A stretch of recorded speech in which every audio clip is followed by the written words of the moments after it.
प्रणाम। आत्मीय भाइयों एवं बहनों, आपको महापुरुषों के अविस्मरणीय जीवन प्रसंग भाग 2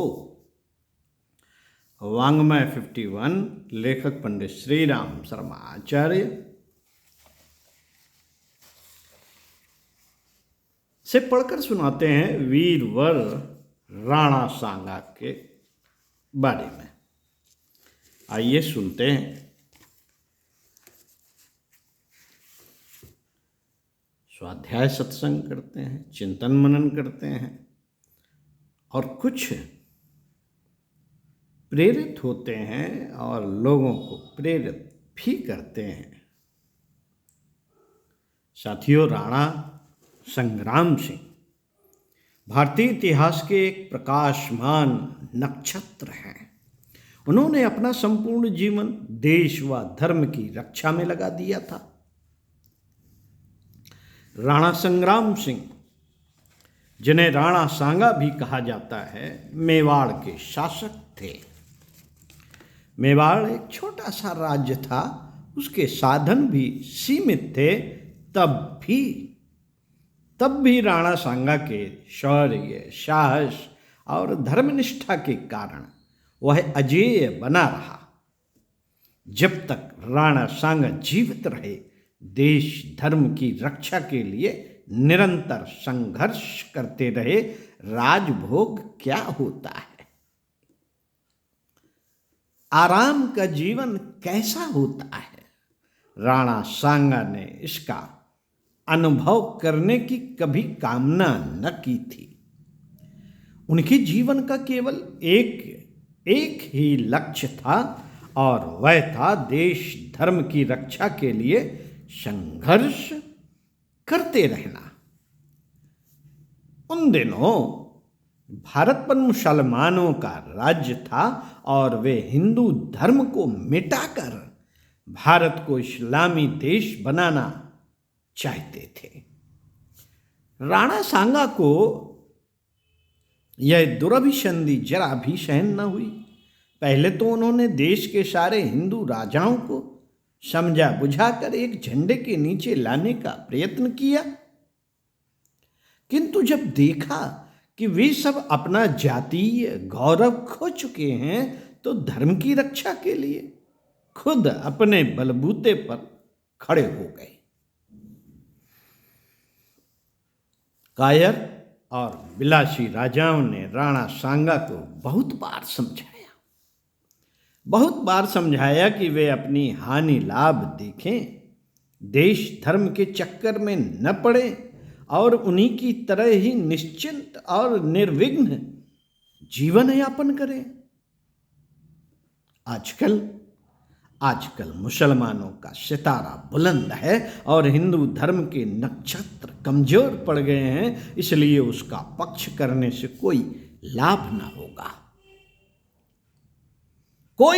होगा, बल्कि मुसलमान बादशाहों से शत्रुता हो जाएगी और उनकी शक्ति का शिकार बनना पड़ेगा। किंतु धर्मवीर राणा सांगा पर कायर और स्वाभिमान रहित राजाओं के उपदेश का कोई प्रभाव न पड़ा। वे अपने स्वाधीनता और धर्म रक्षा के व्रत पर डटे रहे।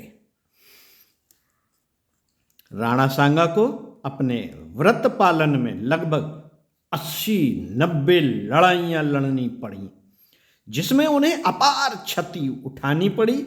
एक बार नहीं, अनेक बार प्राणों का संकट उठाना पड़ा। आपत्ति के समय इस आशा पर उन्होंने हिंदू राजाओं से धर्म युद्ध में सहयोग करने के लिए कहा, लेकिन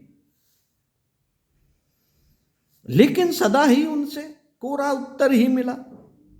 तथापि राणा सांगा निराश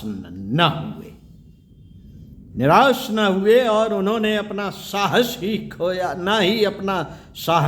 खोया, धर्म का आश्रय लेकर धर्म युद्ध में लगे रहे।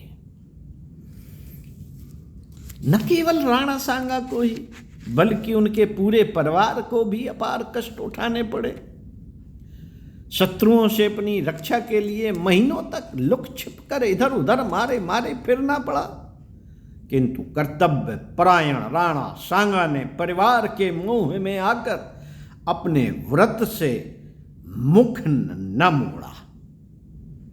उन्होंने उस सारी शारीरिक और मानसिक वेदना को कर्तव्य पालन का प्रसाद ही माना और उत्साहपूर्वक अपने कर्तव्य पथ पर बढ़ते रहे। जिस समय मध्य एशिया से मुगल नायक बाबर ने भारत पर आक्रमण किया, उस समय किसी भी हिंदू अथवा मुसलमान राजा का साहस उसका सामना करने का न पड़ा। सारे देश में निराशा का वातावरण छा गया था। बाबर प्रदेश पर प्रदेश विजय करता हुआ आगे बढ़ रहा था। देशभक्त सांगा को बाबर का बढ़ना सहन न हुआ। उन्होंने अपने जो थोड़े बहुत साधन थे इकट्ठे किए और साहसपूर्वक बाबर के टिड्डी दल से जूझ पड़े। इस युद्ध में राणा सांगा ने जिस शौर्य एवं साहस का परिचय दिया, वह इतिहास की एक अमर घटना बन गई। इस युद्ध में राणा का एक हाथ, एक पैर और एक आंख जाती रही। साथ ही उनके शरीर में 80 घाव आए।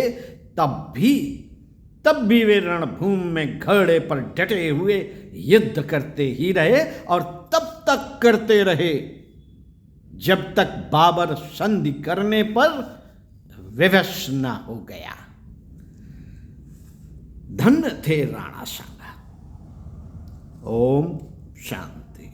स्वाध्याय, सत्संग, चिंतन, मनन करने योग्य।